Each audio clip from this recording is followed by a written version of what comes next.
Welcome to Scriptural Science, a presentation of Truth and Life Institute, Boston, Massachusetts, and Oba, Nigeria. The following is a subsection of the book, Who God Created the Woman to Be, written and published by Ifeanyi Chukwujima, scriptural scientist and a servant of God. This subsection's ID is Woman 1:4. The science of how God operates all human intelligence. Intellectual impulses do not originate in the brain, the same way life does not originate in the biological cells. The brain is a transit medium for human intelligence, not the engine that drives human intelligence. The way our five senses capture sensory impulses and transfer the impulses to the brain is the same way our brain transfers those impulses to God's cloud technology intelligence system, which operates and controls all human intelligence. We have seen temporary memory and permanent memory at work and have identified the parts of the brain that play major roles in each of them. The computers mimic the same pattern.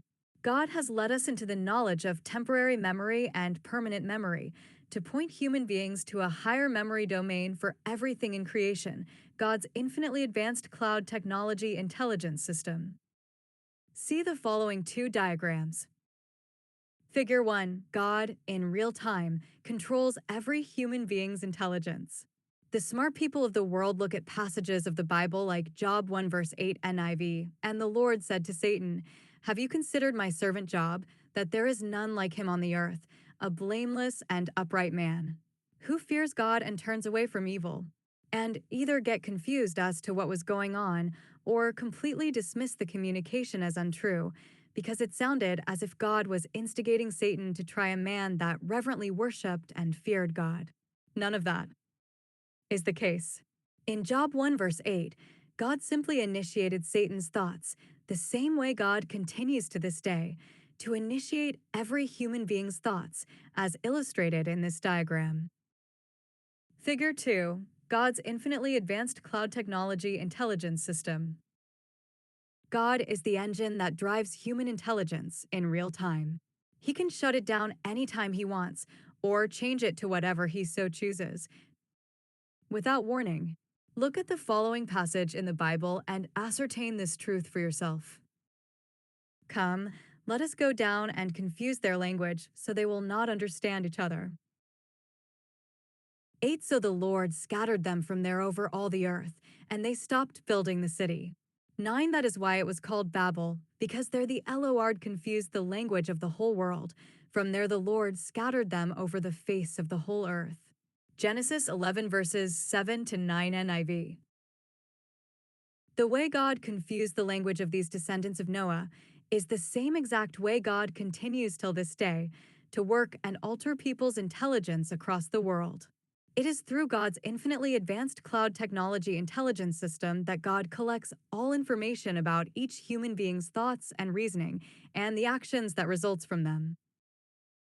What the world's institutions and governments do today in the gathering of intelligent information on their customers and citizens, respectively, is a watered-down version of what God has been doing on all entities in creation since the inception of time, which includes all natural systems and processes on the earth and in the universe, and all human intellectual activities and actions.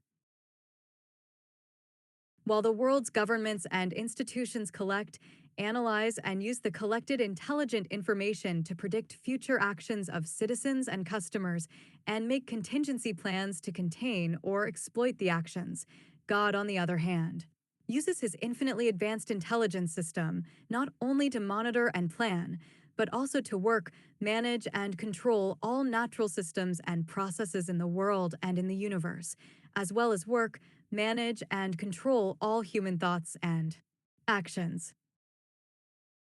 God remains 100% part of everything that goes into your mind and everything that comes from your mind.